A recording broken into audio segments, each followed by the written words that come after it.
আসসালামু আলাইকুম রহমতুল্লাহি ওবরকাতুহু।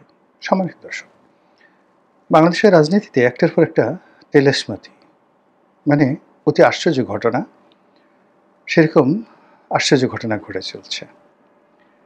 তেলাসমাতি শব্দটি আসলে সত্যিকার অর্থে যদি আপনি ব্যাখ্যা করতে যান, বহুবিধ এটার যাকে বলা হয় অর্থ রয়েছে। ব্যর্থবোধক অর্থ, ত্রিমাত্রিক অর্থ রয়েছে। সাধারণত আমরা যে গ্রাম বাংলায় বলি না যে তেলে বেগুনে জ্বলে ওঠা, বাগার দেওয়া। তো যখন তেলে বেগুনে জ্বলে ওঠে তখন অদ্ভুত একটা দৃশ্য তৈরি হয়।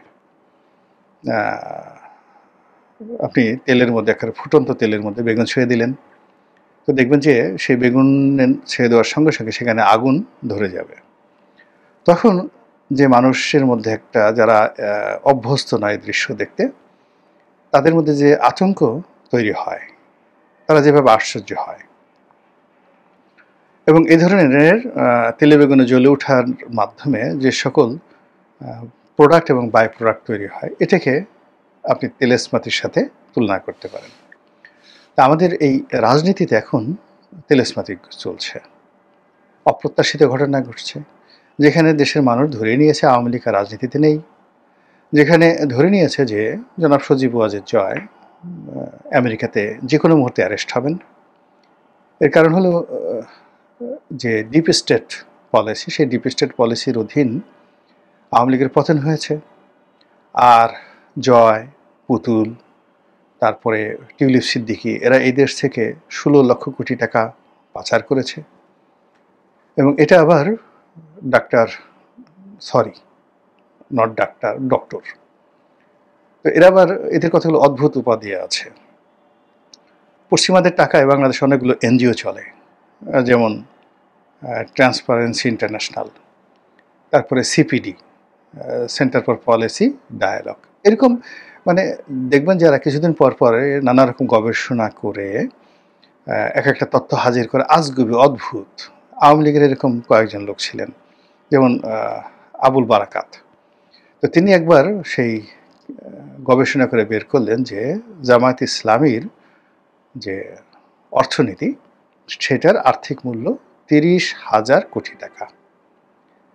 এবং তার এই বক্তব্যের ফলে কি হলো, আওয়ামী লীগ ক্ষমতায় এসে এই ৩০,০০০ কোটি টাকা খোঁজার জন্য তছনছ শুরু করে দিল।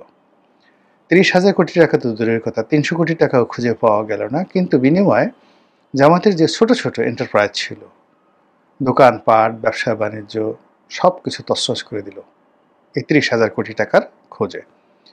ইসলামী ব্যাংক এস আলমকে দ্বারা দখল করানো হলো। ইসলামী ব্যাংক হাসপাতাল থেকে শুরু করে ইবনে সিনা সব কিছু দখল করা হলো, কিন্তু ৩০,০০০ কোটি টাকা পাওয়া গেল না। এগুলো ফাজলামো রীতিমতো। এখন আবার এই যে দেবপ্রিয় ভট্টাচার্য, এই ভট্টাচার্যর সাথে বর্তমানে আবার এখন ডক্টর মোহাম্মদ ইউনূসের সম্পর্ক ভালো না, কিন্তু প্রথম দিকে ডক্টর মোহাম্মদ ইউনূসের সম্পর্ক ভালো ছিল। তিনি একটা কমিশন করেছিলেন, যেটার প্রধান ছিল দেবপ্রিয় ভট্টাচার্য, এবং তিনি গবেষণা করে বললেন যে এই ১৬ লক্ষ কোটি টাকা বা এই পরিমাণ টাকা বিদেশ থেকে পাচার হয়েছে। ফাজলামোর একটা সীমা আছে, মানে যেটা বলার মতো। তো এই ১৬ লক্ষ কোটি টাকা পাচার করা হয়েছে। আর এই গবেষণা করতে দেবপ্রিয় ভট্টাচার্যের প্রতিষ্ঠানকে ডক্টর মোহাম্মদ ইউনূস সরকার কত টাকা দিয়েছে, এটা এখন গবেষণা করে বের করতে হবে। তখন আপনি বুঝতে পারবেন যে কত ধানে কত চাল। তো এরা অদ্ভুত অদ্ভুত, এদের দেখলে মনে হয় দেশপ্রেমিক, দেখলে মনে হয় বিবেক আছে, বুদ্ধি আছে, আভিজাত্য আছে। কিন্তু এরা যে কি করে, মানে বিভিন্ন যে সকল মানে তারা যাদের পারপাস সার্ভ করতে যায় তাদের জন্য তারা সব কিছু করতে পারে। আর এরা নিজেদের জন্য অনেক উপাধি, যেমন আমি যদি বলি আমি গোলাম মাওলা রনি, পীরজাদা গোলাম মাওলা রনি, আমি মহারাজা গোলাম মাওলা রনি, আমি সম্রাট গোলাম মাওলা রনি, আপনার মেজাজটা কেমন হবে? মনে হবে না গালের ফুটা চড় বসাই দিই? আমি মহারাজা গোলাম মাওলা রনি বলছি, আমি সম্রাট গোলাম মাওলা রনি বলছি, এরকম।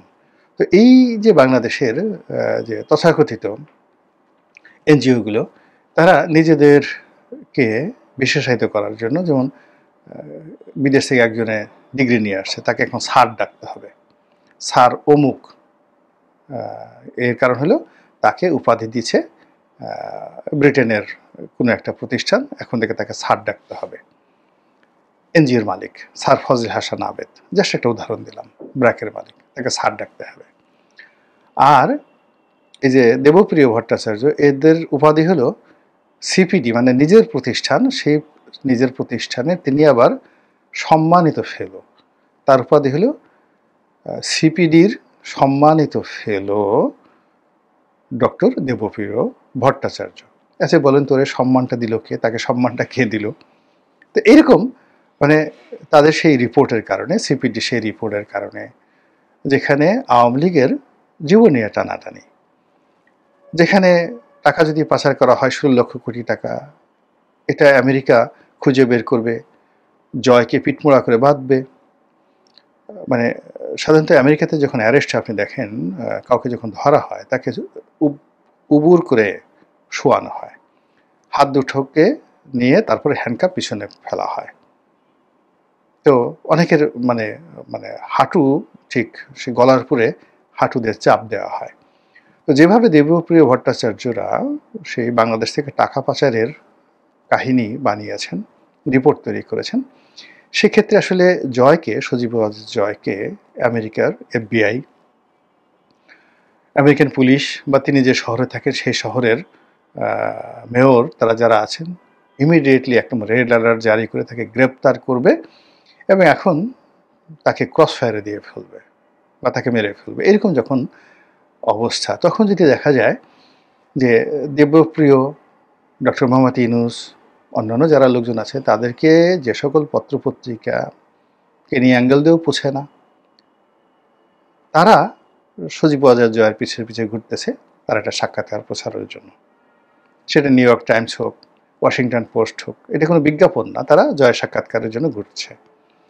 আবার এই যে দেবপ্রিয় ভট্টাচার্য, অন্যান্য যে সমস্ত লোকজন আছে যাদের টিকিটই স্পর্শ করতে পারে না, এখন সে সকল আন্তর্জাতিক প্রতিষ্ঠান, যেমন ধরুন সাম্প্রতিক সময়ে এই যে বাংলাদেশে এসে ভিজিট করে গেল কমনওয়েলথের মহাসচিব, তো এই ভদ্রমহিলা বাংলাদেশে এসে সকল রাজনৈতিক নেতৃবৃন্দের সঙ্গে দেখা করলেন, সাক্ষাৎ করলেন, কথাবার্তা বললেন, তারপর গোপনে কিছু সাক্ষাৎ করলেন, ডক্টর মোহাম্মদ ইউনূসের সাথে প্রকাশ্যে সাক্ষাৎ করেন, কিছু কথা বললেন, কিছু কথা বললেন না, আর তিনি একটা স্ট্যাটাস দিলেন এবং সেখানে তিনি দেখলেন যে সজীব জয়ের সঙ্গে তিনি বৈঠক করেছেন ভার্চুয়ালি, স্কাইপেতে বা সেই ইন্টারনেট প্ল্যাটফর্ম ব্যবহার করে। তো এটা কেন হলো? কমনওয়েলথের কাজটা কি?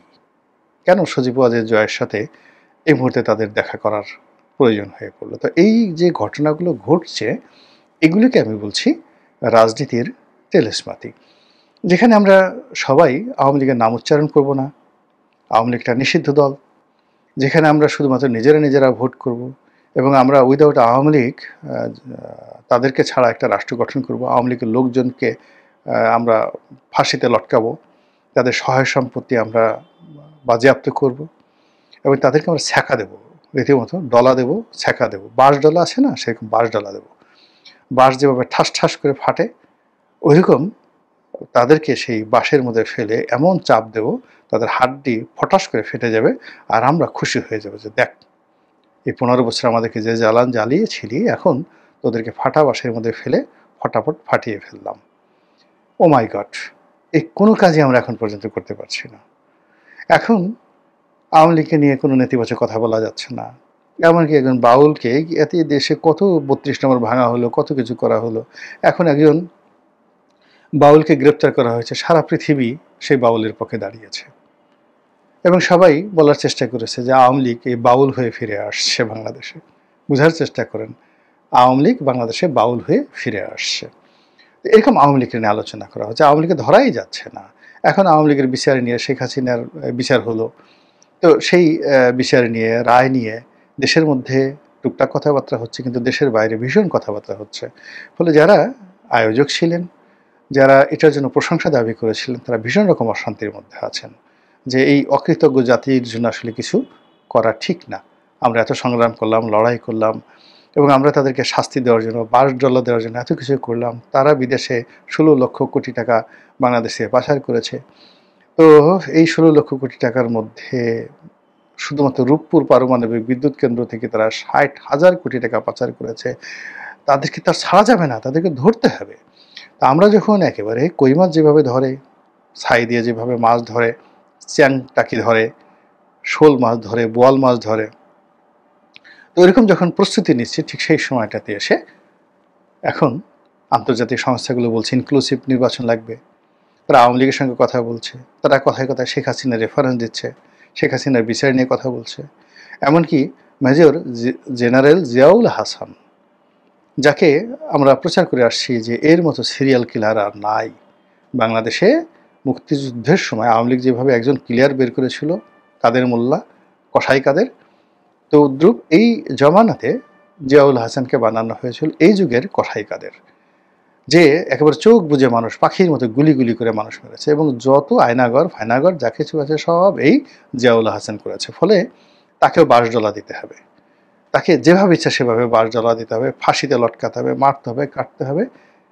আমরা যে তাকে এই বিচার করতেছি এটাই তোর সৌভাগ্য। সে তো কাউকে বিচার করেনি, সে তো সবাইকে ক্রস ফায়ার ফেলে দিয়েছে। তাকে তো উচিত ছিল ক্রস ফায়ারে দেওয়া, তাকে উচিত ছিল ধরে পাড়িয়ে মারিয়ে ফেলা। তা আমরা তো সেই কাজ করিনি, না করে আমরা সভ্য সমাজের মানুষের মতো তাকে বিচার করার চেষ্টা করছি। এখন সেই তার বোন অ্যাডভোকেট নাজনীন, সে সেই ভাইয়ের পক্ষে যে সমস্ত কথাবার্তা বলছে এখন উল্টো আরও ভাব দেখাচ্ছে। ফলে সেই বোনকে একটা ধমক দিতে গিয়ে দেখুন সেই চিফ প্রসিকিউটর জনাব তাজুল কি বিব্রতকর অবস্থার মধ্যে পড়ে গেছে। এখন সারা দুনিয়া সে বিবিসি থেকে শুরু করে যথেষ্ট বিখ্যাত দেশি এবং আন্তর্জাতিক গণমাধ্যম রয়েছে, সেই মেজর জিয়াউল হাসানের বোনকে নিয়ে এখন সবাই নাচানাচি শুরু করেছে। এই হলো রাজনীতির তেজস্মাতি। তো যেটা বলছিলাম যে এখন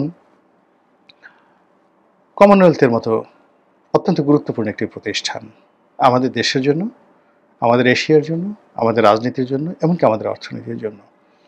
তো সেই প্রতিষ্ঠানের যিনি মহাসচিব তিনি কেন জয়ের সঙ্গে বৈঠক করবেন, তিনি কেন একটি ইনক্লুসিভ নির্বাচনের কথা বলবেন, তিনি কেন আওয়ামী লীগকে নির্বাচনে অন্তর্ভুক্ত করার ব্যাপারে পরামর্শ দেবেন, এই জিনিসগুলো ঘটে যাচ্ছে, একটার পর একটা তেলেসমাতি ঘটে যাচ্ছে। ফলে কি হলো যে নির্বাচনের রোড ম্যাপ কিংবা ক্ষমতার মসনদে থাকার বা ক্ষমতায় মসনদে যাওয়ার যে সুখ স্বপ্ন যারা দেখে চলেছেন, সম্ভবত সেই স্বপ্ন ধীরে ধীরে ধীরে ধীরে ধূসর হয়ে যাচ্ছে, সেই স্বপ্ন ধীরে ধীরে ফিকে হয়ে যাচ্ছে। এবং এই স্বপ্নের পরিণতি, ফিকে হওয়ার পরিণতি এত দ্রুত পাল্টাচ্ছে, অনেকটা তেলে বেগুনে জ্বলে ওঠার মতো, অনেকটা তেলেস্মাতির মতো। এভরিডে, এভরি মোমেন্ট নতুন নতুন খবর, নতুন নতুন তথ্য, নতুন নতুন উপাত্ত, নতুন নতুন হুমকি, নতুন নতুন ধামকি, নতুন নতুন সুসংবাদ, নতুন নতুন দুঃসংবাদ, নতুন নতুন প্রতারণা এবং নিত্য নতুন বেদনা, অনাহত বেদনা।